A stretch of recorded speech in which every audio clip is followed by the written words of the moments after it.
Queridos irmãos, uma boa noite e que a graça e a paz do Senhor Jesus estejam sobre as nossas vidas nessa noite. Eu quero convidá-los a abrir a palavra do Senhor, não sei se vai ter aí a projeção do texto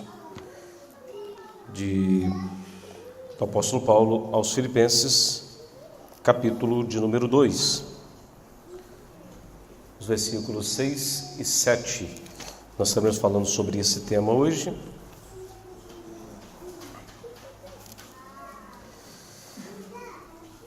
Crescendo em Cristo, com ações de graças. E nós estaremos adorando o nome do Senhor Jesus. E eu estou muito feliz por retornar aqui e estar junto com os irmãos cultuando ao Senhor nesta oportunidade. E que o Senhor continue abençoando a vida não só dessa igreja, de todos os irmãos, em especial a vida do meu amigo, meu irmão Xará. Que Deus continue abençoando a sua vida, a sua família.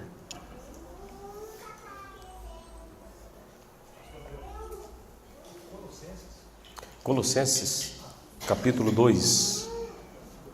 Colossenses, capítulo 2, versículos 6 e 7, conforme está projetado aí, nós estaremos lendo.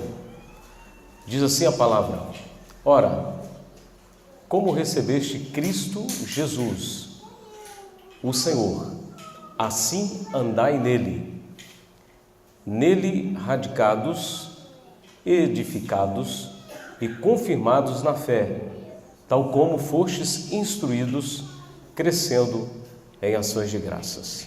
Amém? Como já foi feita aqui a oração por essa palavra, nós estaremos falando da palavra do Senhor nessa noite. Queridos irmãos, com muita alegria que quando nós viemos no culto, e nós em especial nessa noite, ofertamos ao Senhor, agradecemos a Deus por tão grandes obras e maravilhas e feitos que Ele tem feito, não só na vida do André, sua família, sua saúde, mas na igreja do Senhor Jesus. Eu quero muito compartilhar essa palavra com os irmãos, porque nós temos motivos para adorar o Senhor. Todos os momentos, todos os instantes das nossas vidas, nós adoramos a Deus, e a palavra aqui dessa noite é ações de graças, gratidão, é a palavra aqui nessa noite. Nós somos gratos a Deus por tudo que Ele fez por nós, e nós vamos entender um pouco mais de tudo aquilo que Ele fez por nós. E nesse texto que nós lemos, apenas 2 versículos, que fala diretamente ligado ao contexto de dar graças ao Senhor, de agradecê-lo pelos seus feitos e pelas suas maravilhas entre nós. Eu destaco aqui, quando Paulo ele começa em sua carta aos Colossenses, ele enaltece e afirma a supremacia e a suficiência de Cristo. Você vai observar que Paulo ele mostra Jesus e a sua deidade, a sua divindade, Ele como Filho de Deus, mostrando que Ele é o Senhor Supremo, que nós devemos estar sempre atentos, que Jesus, Ele é suficiente em nossas vidas. Ele é o Deus que está presente aqui. Quando nós estávamos agora há pouco, no outro evento, ali estavam os irmãos, o pastor Waltz ainda citava sobre a presença de Jesus. Jesus está aqui nessa noite. E Ele está aqui nesse ambiente onde você resolveu adorá-lo. A igreja o consagrou. Ele não habita nessa casa, nessa estrutura aqui construída, nessa alvenaria. Mas Ele habita em você. Ele habita em nós. Então, por isso que hoje você está cultuando a Deus, prestando esse culto a Ele, louvando a Ele, ou seja, elogiando a Ele, porque louvor é esse o significado, elogiando ao Senhor, dizendo palavras a Ele de gratidão. Certa feita nós estávamos num culto, onde foi conferida a palavra a uma pessoa para poder estar ali, agradecendo a Deus ou tendo a sua oportunidade. Aí a pessoa falou: não, eu agradeço, eu não tenho nada para agradecer. Eu não sei o que a pessoa não tem, ou parece que não entendeu quem é Deus e o que Ele fez por nós. Quem é Jesus e o que Jesus fez por nós, e o que Ele faz por nós, e fará ainda por nós. Mesmo somos nós nessa condição que estamos, mesmo falhos e limitados como somos, e o Senhor, pela sua graça e pela sua misericórdia, nos concede o privilégio de estarmos aqui nessa noite adorando o seu nome e agradecendo a Ele pelos seus feitos. Eu destaco aqui no primeiro versículo 6 que lemos, e Paulo ele começa a dizer: como recebeste Cristo Jesus. Olha só, ora, como recebeste Cristo Jesus? É o primeiro destaque que eu quero fazer aqui. Não basta só entender e compreender a história, porque existe hoje, na verdade, no calendário que nós estamos até hoje guiados por ele, o homem Jesus Cristo, que mudou e foi um divisor de águas na história da humanidade, há pouco mais de 2000 anos atrás, e até hoje nós temos o calendário antes, e depois de Cristo. Não basta só conhecer a história de um homem que foi injustiçado, que pregava a paz e o amor em seu tempo, que mostrava o verdadeiro sentido de tudo aquilo que existia como regras e leis. O verdadeiro sentido de você estar adorando a Deus e existir regras para isso. Ele não adianta só como hoje se tem aí muito se falado do Jesus histórico. É necessário não só você ouvir falar, como foi lido aqui hoje em Jó capítulo 42. Eu ouvi falar, mas agora eu te conheço de fato. Os meus olhos contemplam.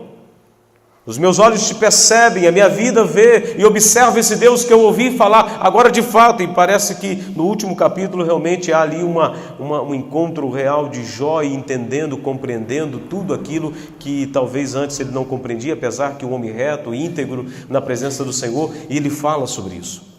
Não basta somente nós conhecermos a história desse Nazareno, desse Galileu, deste homem simples, desse homem conhecido pelo ofício do seu pai, na carpintaria. Não é só esse homem que veio pregar e foi crucificado, recebeu a pena capital, a crucificação pelo Império Romano na época, mas você receber esse Cristo em sua vida. Receber aqui refere-se a aceitar o ensino sobre Cristo, aceitar o que tem de fato esse verdadeiro Cristo, é tudo aquilo que o Evangelho, porque ele diz: ide, pregai, ensinai. A preocupação dele é mostrar o verdadeiro sentido de que é receber Cristo na sua vida. Porque você pergunta a qualquer pessoa, todas falam que tem Deus. E esse julgamento é até complicado para nós determinarmos quem tem e quem não tem Deus. O que nós podemos entender é que Jesus, ele diz sobre aquele que é verdadeiro e aquele que é falso, como os falsos profetas que viriam nos últimos tempos, é olhar pela sua vida, sua atitude, aquilo que de fato eles vão produzir como servos ou não de Deus. Não basta, amigo ouvinte, você conhecer a história bonita, linda deste homem que veio pregar o amor, pregar a paz, mostrar e entregar a sua vida. Porque até hoje aquilo que se comemora acerca do seu nascimento e acerca da sua morte são substituídos por outros personagens e se transformam num verdadeiro comércio. No seu nascimento, um velhinho bonzinho de barbas brancas e roupas vermelhas que distribui presentes, e a mensagem que se distribui de paz e esperança para as pessoas. Na sua morte, na sua paixão, na sua morte e ressurreição, falam de chocolate, de coelhinhos, ovos de Páscoa e um montão de coisa. Tentam a todo momento na história até aproveitar desse homem e aproveitar daquilo que ele fez, aquilo que ele esteve aqui na terra entre nós, para até produzir uma questão de comércio e desviar o foco do real entendimento. Como recebeste? Paulo está ali na preocupação, é o desejo do apóstolo, como você pega aí na epígrafe desses dois versículos, desse texto. Paulo, ele se preocupa pelo progresso espiritual dos colossenses. Ele fala assim: como vós recebeste, aceitar esse evangelho, aceitar o próprio Cristo, porque muitos dizem que aceitam a Jesus, mas na verdade não vivem os ensinos de Jesus. A diferença de estar, compreender, aceitar, receber e viver esse Cristo, há uma diferença muito grande. Pega pelos os 12, por exemplo, ali com a morte depois de Judas, você vê que aqueles homens amedrontados, acovardados, no momento que ele foi preso, no momento que ele foi crucificado, depois da sua ressurreição, eles correram para muitos lados, mas quando eles veem Jesus, o ressurreto, quando eles passam, é uma até dos grandes defesas que nós temos, e também até um raciocínio sobre isso, sobre apologética, a defesa da nossa fé, aqueles homens no momento de covardia, eles correram, fugiram, o outro negou, e outro acreditava só se o visse, e tantas outras coisas, mas depois a história muda. Esses homens, eles passam a ser os homens mais corajosos dos primeiros séculos. E a Bíblia diz que naquele tempo eles evangelizaram todo mundo. Você pega a continuidade da história em Atos dos Apóstolos, livro histórico do Novo Testamento, você vê que aonde Paulo com a sua comitiva, e eles em determinado momento falaram assim: esses homens que têm alvoroçado o mundo chegaram também aqui. A diferença de que ninguém morre por uma mentira. Eles acreditaram tanto naquilo dali, que quando a história conta que quando foram crucificar muitos dos apóstolos, eles disseram: não, peraí, pode me crucificar, mas eu não sou digno de ser crucificado como meu Salvador, me crucifica de cabeça para baixo. É conhecido até a cruz de Santo André, né? E tantos outros pela história dos apóstolos. Não basta somente receber de palavras, é receber esse evangelho, receber essa mensagem que você observa bem quando Paulo escreve no capítulo 1 de Romanos. Ele diz lá pelo versículo 16, 17, foi até o texto que impactou ali o coração de Lutero, quando ele recebe aquela mensagem, quando Paulo escreve: eu não me vergonho do Evangelho, que ele é o poder de Deus para transformar a vida das pessoas. E ali quando Martinho Lutero lê aquele texto, aquilo move o seu coração, porque é o poder de Deus, aquilo transforma a sua vida, o seu sentimento por Cristo, pelas Escrituras, pela Palavra. Como recebeste Jesus Cristo, a ideia aqui é você crescer em Cristo e agradecendo a Ele por isso. Eu destaco outra coisa quando diz assim: receber Cristo como Senhor. No versículo 6 ainda está: ora, como recebeste Cristo Jesus, o Senhor. É interessante destacarmos aqui, se a pessoa diz que recebeu Jesus, ele deve ser o Senhor da sua vida, ele deve governar a sua vida. A diferença está nisso. Diz ter Jesus, mas na verdade quem senta no trono é o seu próprio eu, é o seu próprio ego. Quem está no governo anda pelas suas próprias vontades e não pela vontade do seu Senhor. Porque Senhor é aquele que governa, Senhor é aquele que domina, Senhor é aquele que tem um controle da sua vida. Porque aquele que recebe Cristo e recebe esse Evangelho verdadeiramente como Senhor, porque o Evangelho você vai encontrar nas páginas do Novo Testamento, a ordem é essa: crer no Senhor Jesus e serás salvo. Se com a tua boca confessares Jesus como Senhor Essa é a ordem para a nossa vida.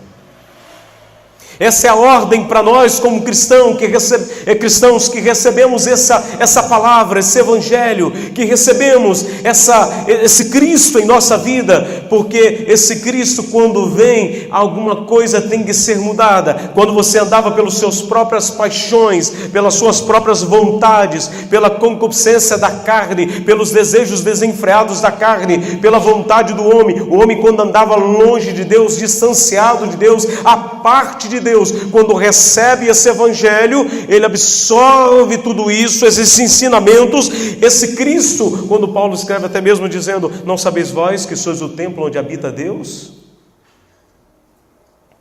Você passa a ser habitação de Deus, morada de Deus. E aqui eu continuo construindo com você uma ideia de estar em Cristo e viver em Cristo, e ser grato por tudo isso. Você é submisso a Cristo? Nós temos submetido mesmo ao senhorio de Cristo? Será que de fato você tem deixado Ele governar, tem convidado Ele, porque a sua graça, esse Cristo que nós recebemos, ou seja, era aquele Messias do Antigo Testamento, a palavra grega, hebraica para isso, o Cristo consagrado, ungido, aquele que viria, o libertador, as promessas do véu testamentário que apontava para aquele que viria, e no Novo Testamento nós vemos, porque a revelação de Deus específica, a máxima dessa revelação nas Escrituras é o Cristo, o Verbo que se fez carne, habitou entre nós. Por isso que o texto diz Jesus Cristo, ou Cristo Jesus. Paulo está mostrando que aquele Galileu, aquele que nasceu da Virgem Maria, aquele que estava ali, aquele simples homem, aquele que pregava o amor, ele era de fato Cristo, aquele que deveria vir, Deus homem, habitando entre nós, o Senhor. 1 de João capítulo 1, aliás, o Evangelho de João capítulo 1, versículo 14 diz: mas o Verbo se fez carne, habitou entre nós, e vimos a sua glória como a glória do unigênito do Pai. Esse Jesus que você diz que está cultuando Ele nessa noite, você tem deixado Ele controlar a sua vida? Pecador como somos, limitados como somos, será que você tem convidado Ele e passado para Ele a direção? Ou você insiste em ficar com a mão no volante? Ou você insiste em sentar nesse trono? Ou você insiste em dizer que pela sua sabedoria, pela sua inteligência, pela sua capacidade humana, você não precisa de Deus, você não precisa do governo dele, porque hoje está sendo muito complicado, muitas ideias que têm surgido, e o grande problema que tem surgido no meio da igreja do Senhor, e nós temos que ficar atentos para isso. Existe um liberalismo teológico que tem invadido de forma sutil em nosso meio.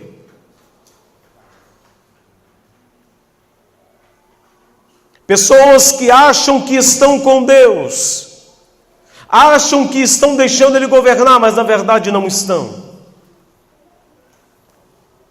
E por isso que nós temos que ter essa ideia de passar o governo para Ele.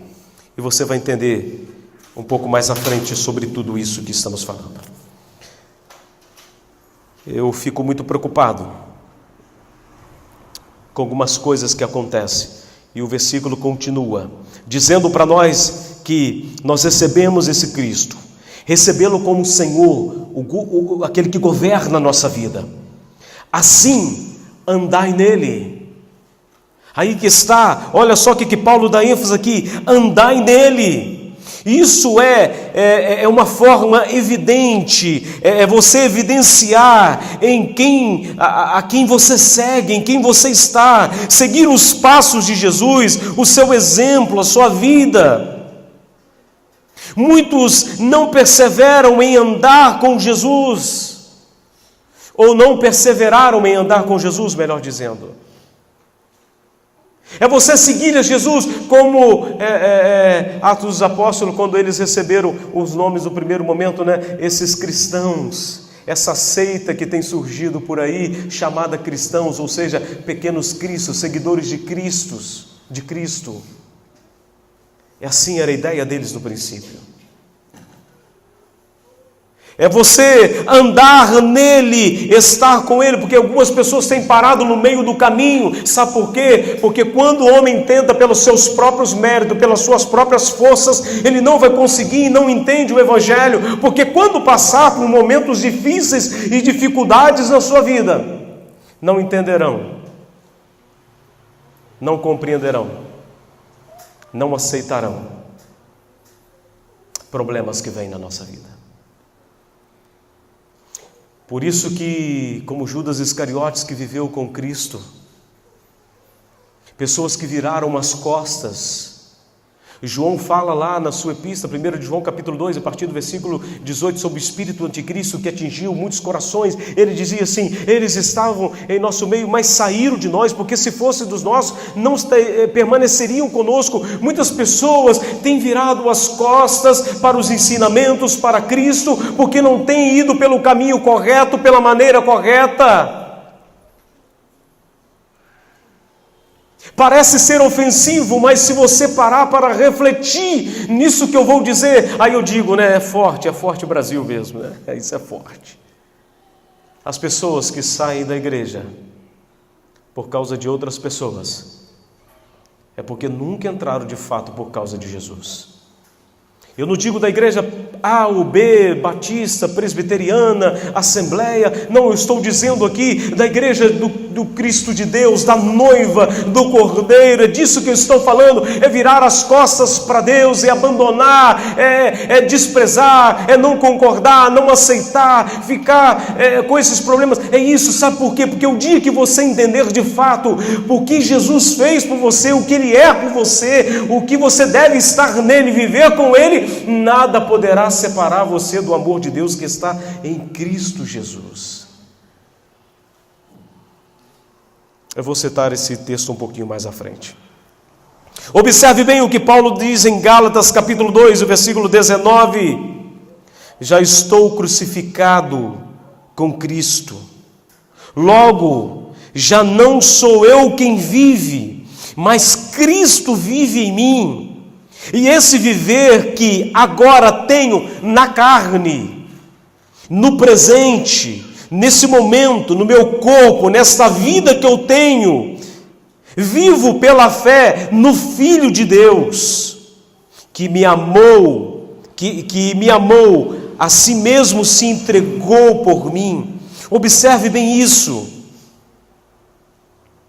É interessante como Paulo ele descreve que agora a vida dele é estar nesse Cristo que ele está recebendo, que ele recebeu a sua vida, aquilo que ele vive. Ele está crucificado, é como Lutero dizia também, que a minha mente está crucificada nas Escrituras, está escrava das Escrituras, e dela eu não posso negociar, e dela eu não posso abrir mão. Reflita comigo nessa noite. Olha que Mateus capítulo 5, a partir do versículo 14, diz para a gente, é um texto muito lindo, o próprio Cristo fala isso para nós. Mateus capítulo 5, no Sermão da Montanha, muito conhecido de nós, versículo 14, 15 e 16, ele diz assim: vós sois a luz do mundo, não se pode esconder a cidade edificada sobre um monte, nem se acende uma candeia para colocá-la debaixo do alqueiro, mas no velador, que ilumina a toda a casa, ilumina a todos que estão e que se encontram nesta casa. Assim, brilhe também a vossa luz diante dos homens, para que vejam as suas boas obras e glorifiquem a vosso Pai que estais nos céus. É o nosso viver em Cristo, é a vida nele, glorificando e exaltando a Ele. Paulo desperta os Colossenses, fica preocupado com o seu progresso, o porquê ele está em Cristo e viver em Cristo, o que ele fez por nós. Andai nele. andar em Cristo, viver Cristo, viver uma vida em Cristo. Porque o dia que você entender o que Cristo fez por mim e por você, outrora andávamos perdidos, nós somos expulsos da glória de Deus. Quando o homem peca, desobedece, e o que faz separação entre Deus e o homem é o pecado. Isaías 59 deixa claro isso para a gente, mas ele não está com os seus ouvidos tapados e nem com as suas mãos encolhidas para que não possa ouvir. Mas quando nós que estávamos desesperançados, perdidos, debaixo do pecado, como diz Romanos capítulo 3, todos nós estamos debaixo do pecado, do jugo do pecado, mas somente Cristo pôde dar a paga, o seu sacrifício por nós. Por isso que não há um justo sequer, não há quem entenda Deus e quem busca Deus. Nós estávamos separados. E quando Cristo vem, por isso o significado da palavra religião, religare, religar o homem a Deus. Por isso que todos nós pecamos, Romanos 3:23, e estamos destituídos, carecemos da glória de Deus, da sua graça e de sua misericórdia. Paulo em Romanos capítulo 1 diz que não tem ninguém que pode se dizer diante de Deus que é indesculpável, que é inocente, que não entende essas coisas.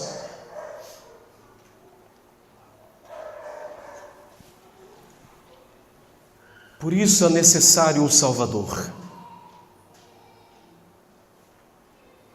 Por que Jesus veio? Para que Ele morreu? E por que nos salvar? Salvar de quê?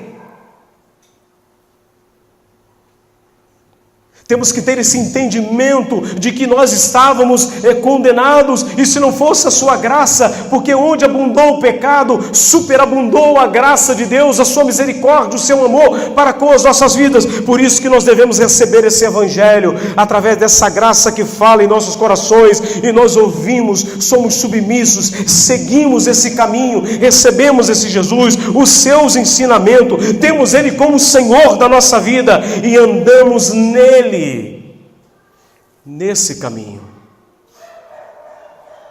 João diz isso, 1 de João capítulo 1, versículo de número 7, mas se andarmos na luz, como na luz Ele está, nós temos comunhão uns com os outros, e o sangue de Jesus Cristo, teu Filho, nos purifica de todo o pecado.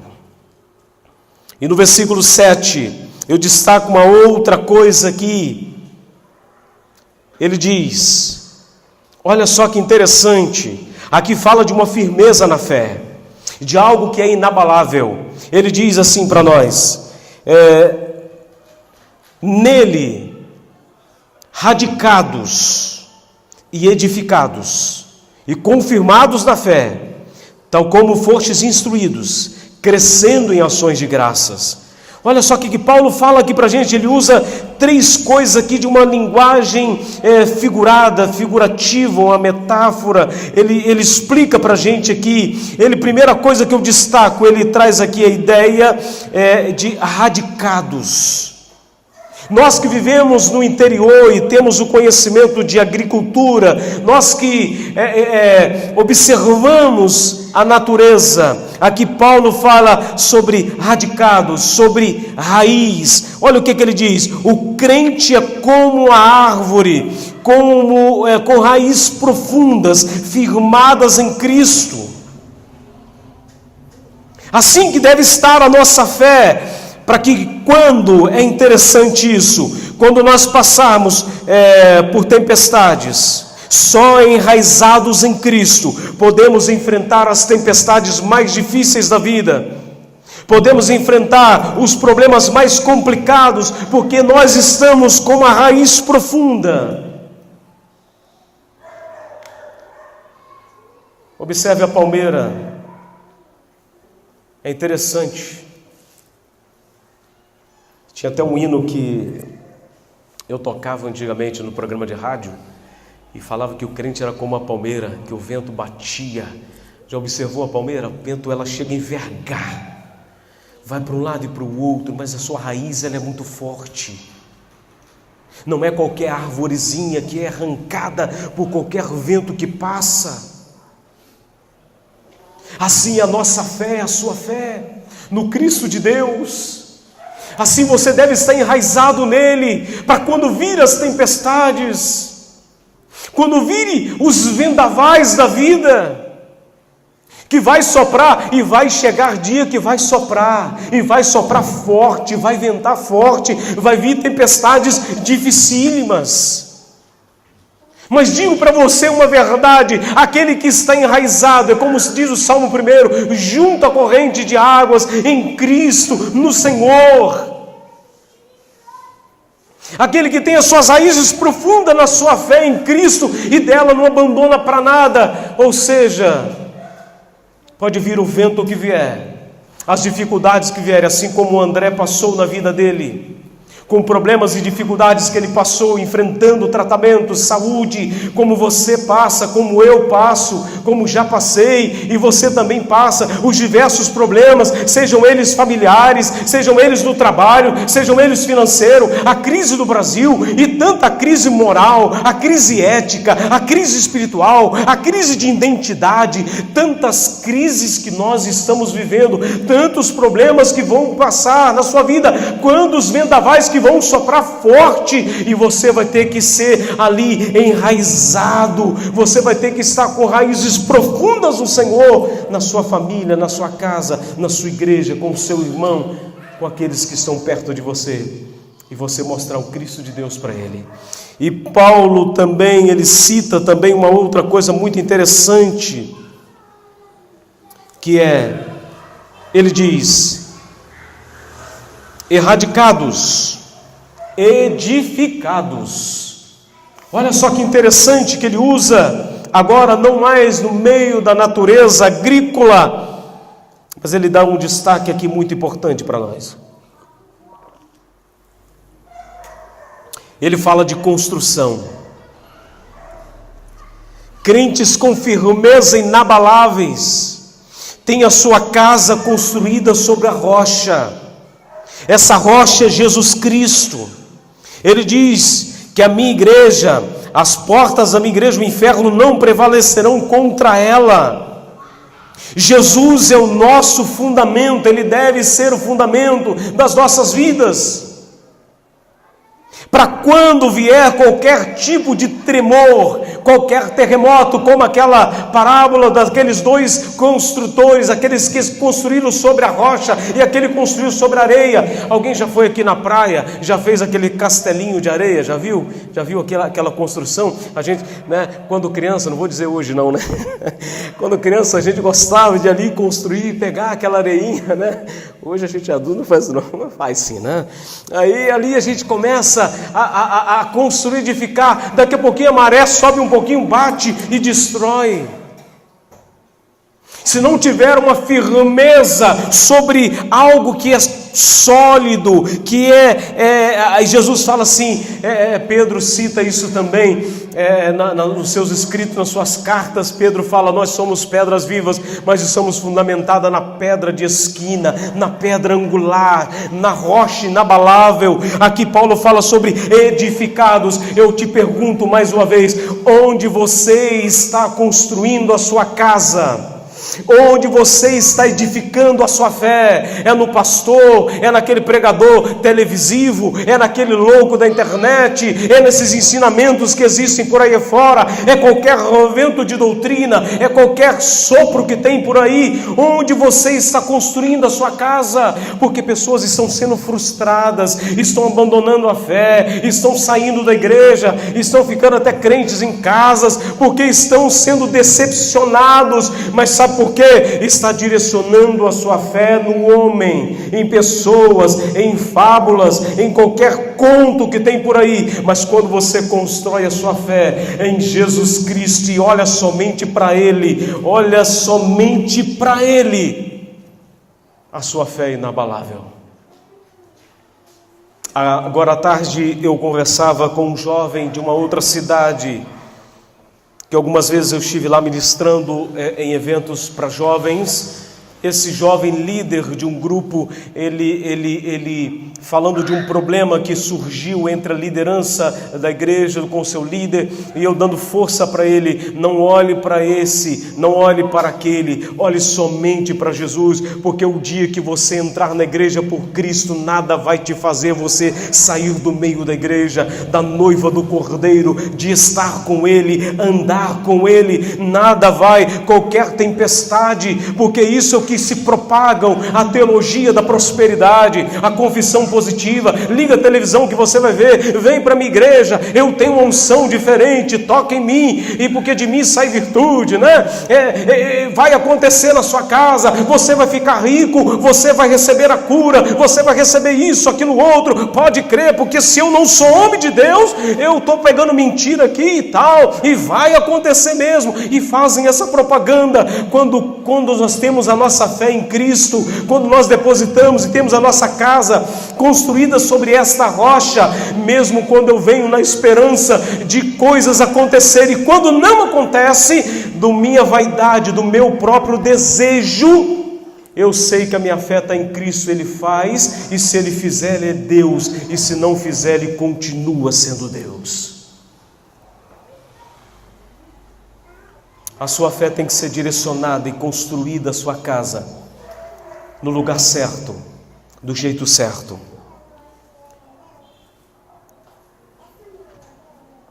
Jesus é o nosso fundamento. A terceira coisa que eu destaco aqui nesse texto é quando ele diz assim: primeiro, radicados nele, em Jesus; edificados nele, em Jesus; e terceiro, confirmados na fé, tal como fostes instruídos. Aqui ele está falando de ensino, de ensinamento, como fostes instruídos, uma escola, um aprendizado. Não se refere a uma graduação, uma pós-graduação, um mestrado, um doutorado, um PhD. Não é falando do seu intelecto, a sua boa formação na sua área profissional. Talvez ninguém é bom como você é. Eu gosto muito de uma frase de um teólogo que morreu há pouco tempo, norte-americano por nome Sproul. Ele diz assim: não é o quanto você conhece a Bíblia, mas é o quanto você vive a Bíblia. É você viver essa fé que nós temos. A palavra de Deus deve ter prioridade. Hoje, infelizmente, em muitos lugares que nós estamos vendo um distanciamento do genuíno ensino da palavra, uma superficialidade. O evento tem uma excelente eficiência, dá muita gente, lota, cresce, e nós temos que distinguir essas duas palavras, eficiência por eficácia. Porque eficiência, você lotou um estádio, veio aquele cantor famoso, aquele pregador famoso, mas e depois que você sai daquele estádio lotado? O que a sua vida mudou? O que vai mudar a partir daquele momento? Já viu que você não saia dessa noite, desse lugar, da mesma maneira que você entrou? É mais ou menos isso. Que você não saia daqui da maneira que você entrou, de repente desesperançado, perdendo a sua fé, querendo parar, pensando em desistir, alguma coisa está de errado, não aceitando o que está acontecendo. Eu passo por esse problema, eu passo por essa enfermidade, como prega a teologia da prosperidade, que você não pode nem passar por um tratamento médico, você não pode aceitar essa enfermidade, porque de repente tem alguma coisa errada com você, espiritual. A confissão positiva diz, bate no seu corpo, diz para o seu corpo: eu não aceito enfermidade em você.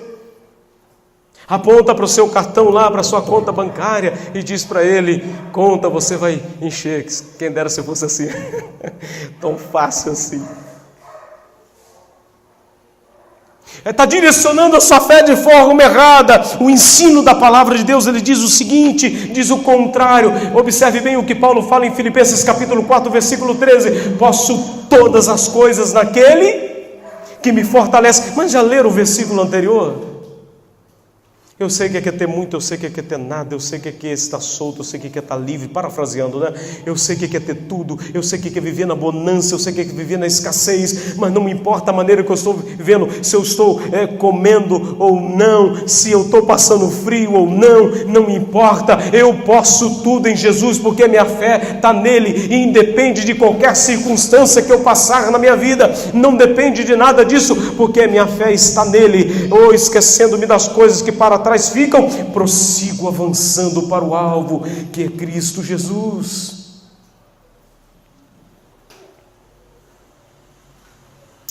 Muitos equívocos, muitos ensinamentos que têm levado as pessoas por um ensino totalmente errado da palavra de Deus. E eu fico muito preocupado com teólogos em nosso meio.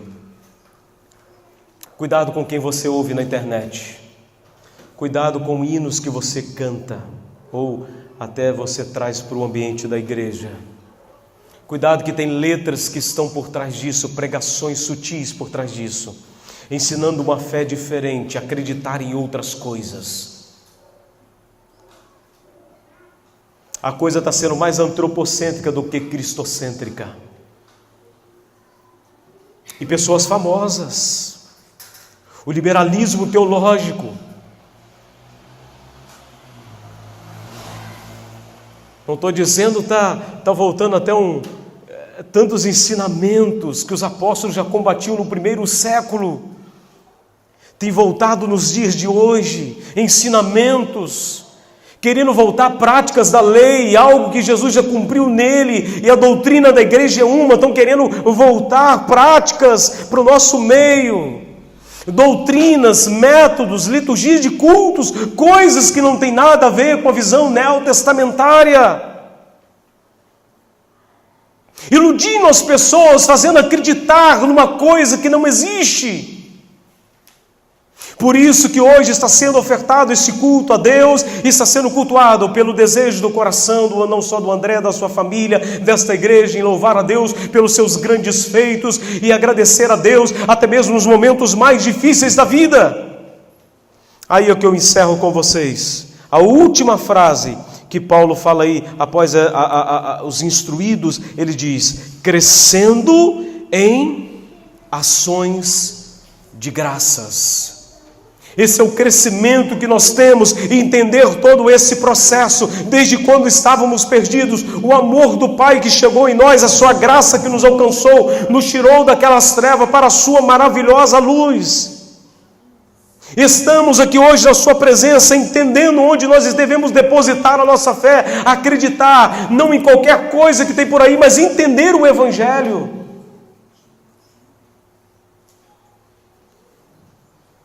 Ver a vida dos apóstolos.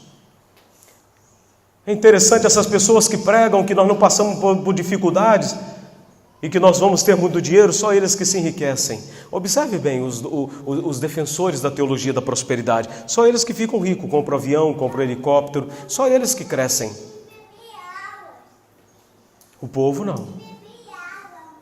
É interessante isso, né? É interessante isso. Observe bem isso, esse crescimento fala de uma maturidade, crescendo em ações de graças. Olha só o que diz, crescimento aqui está levando para uma maturidade. Paulo fala assim, quando eu era menino, eu falava como menino, eu fazia as coisas de menino, eu tomava leitinho, aquele alimento lá que é de criança no seu início, nos primórdios, no princípio da sua vida. Mas agora que sou adulto, estou comendo alimento mais sólido. Por isso que eu estou pregando para vocês aqui nessa noite, falando onde deve estar direcionada a nossa fé, onde nós devemos estar enraigados.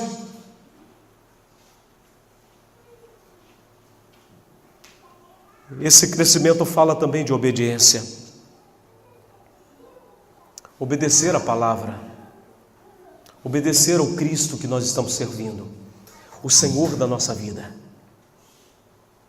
Aqui está falando de crescimento, de maturidade, de entendimento, de pegar uma fase adulta na fé, de um amadurecimento, de obediência. E esse crescimento, essa maturidade, essa obediência devem ser motivadas por um fim. agradecer a Deus por tudo nessa vida.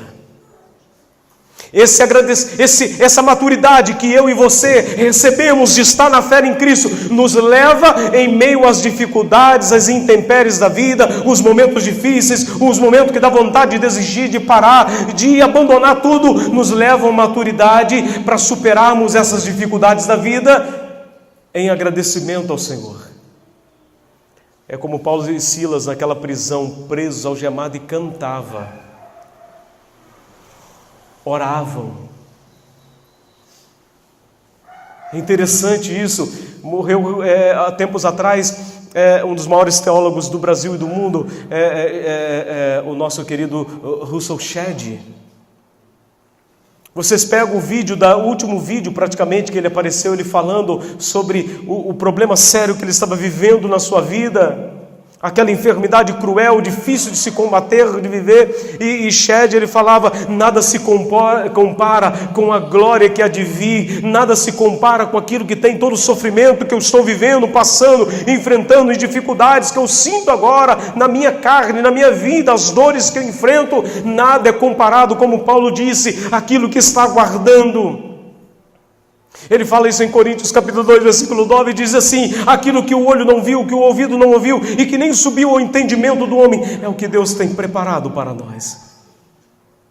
É interessante que devemos ser gratos a Deus em tudo, mesmo nesses momentos mais difíceis. Olha o que Paulo fala em 1 Tessalonicenses 5,18, em tudo dai graças, porque esta é o quê?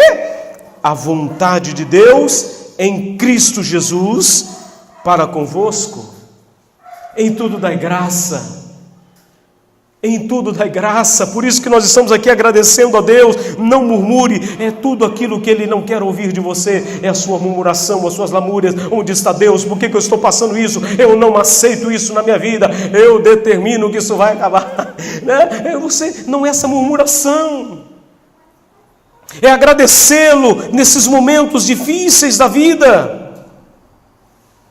Olha só o que diz Romanos capítulo 5, eu vou ler esse texto para você, a partir do versículo 1, que diz assim, justificados, pois, mediante a fé, temos paz em Deus, com Deus, por meio de Jesus Cristo, o nosso Senhor, por intermédio de quem obtivemos igualmente acesso pela fé a esta graça, na qual estamos firmes e gloriamo-nos na esperança da glória de Deus.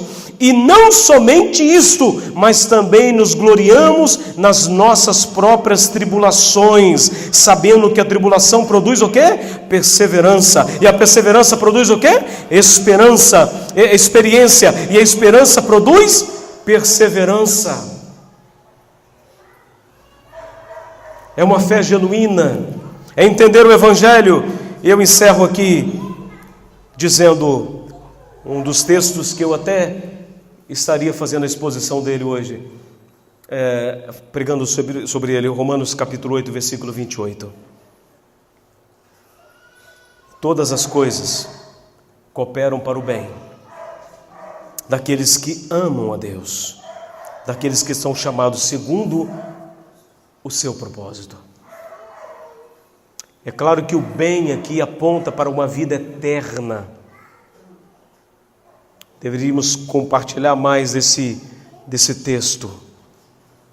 Mas todas as coisas colaboram, até as provações que nós passamos, André, na vida. Até os momentos difíceis nos produz uma experiência, uma maturidade em Cristo Jesus.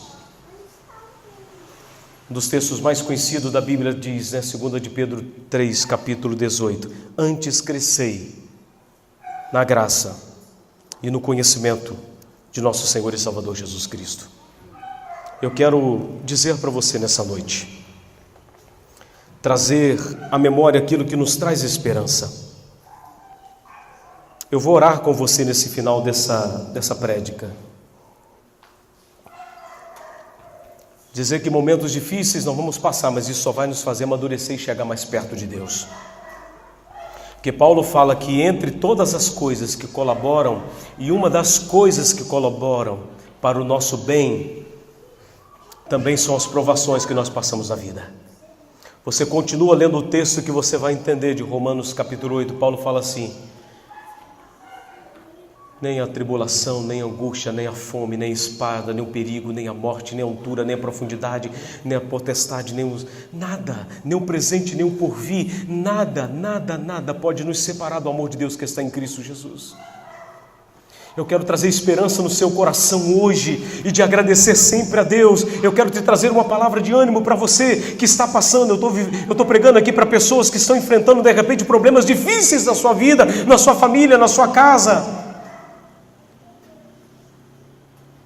Eu estou falando aqui de repente para pessoas que estão com o coração aflito, que entrou aqui nessa noite e você olha para mim e fala assim: pastor, você não sabe o que eu estou vivendo, o que eu estou passando.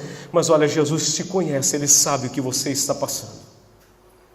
Eu queria também que você conhecesse essa palavra. Eu queria que você também conhecesse esse Jesus, que embora tudo colaboram para o bem, para o nosso bem, em Cristo Jesus. Passaremos por dificuldades, por momentos difíceis, mas nós temos a maior de todas as promessas, talvez uma das mais belas promessas da Bíblia Sagrada, que o próprio Jesus falou: eis que eu estarei convosco todos os dias, em todos os momentos, em todas as dificuldades, em todos os apertos, em tristezas e alegrias, eu estarei convosco todos os dias, até a consumação dos séculos. Jesus está com você, Jesus está com a sua casa, Jesus está com você. Abra o seu coração, entenda isso nessa noite, receba esse Cristo, receba esse Evangelho, receba essa palavra. Creia nesse Evangelho, direcione a sua fé para aquilo que é certo, verdadeiro. Eu queria que você curvasse a sua cabeça, nós vamos orar. E a nossa gratidão aqui nessa noite, em tudo dai graça, André, em tudo dai graça, igreja do Senhor Jesus. Vamos dar graça, vamos agradecer a Ele em todos os momentos da nossa vida. Não murmurar, mas agradecer ao Senhor, porque Ele está aqui, nos moldando, nos lapidando. E Ele está afirmando no seu coração o Espírito Santo, te ajudando a entender que chegará um dia que não haverá mais dor, não haverá mais esse sofrimento. Ele está guardando os céus para nós, é a maior promessa que nós temos. E eu queria que você curvasse a sua cabeça, agradecesse a Deus. Eu não sei se você parou hoje para agradecer: Senhor, muito obrigado pela minha vida, pelo ar que eu respiro, essa oportunidade. Ore comigo nesse momento. Pai, eu quero te louvar, Senhor, e te agradecer nessa noite. Muito obrigado, ó Deus, pela tua tão grande salvação ter nos alcançado. Muito obrigado, ó Deus, por entendermos a tua palavra e o teu Evangelho. Muito obrigado, ó Deus, por estar conosco, estar em nós, o Deus Emanuel, o Deus conosco, o Deus que está em nós, habita em nós. Pai, muito obrigado, ó Deus, por nos fazer entender o teu Evangelho. Muito obrigado em entender que nós estamos aqui celebrando com júbilo ao Senhor, celebrando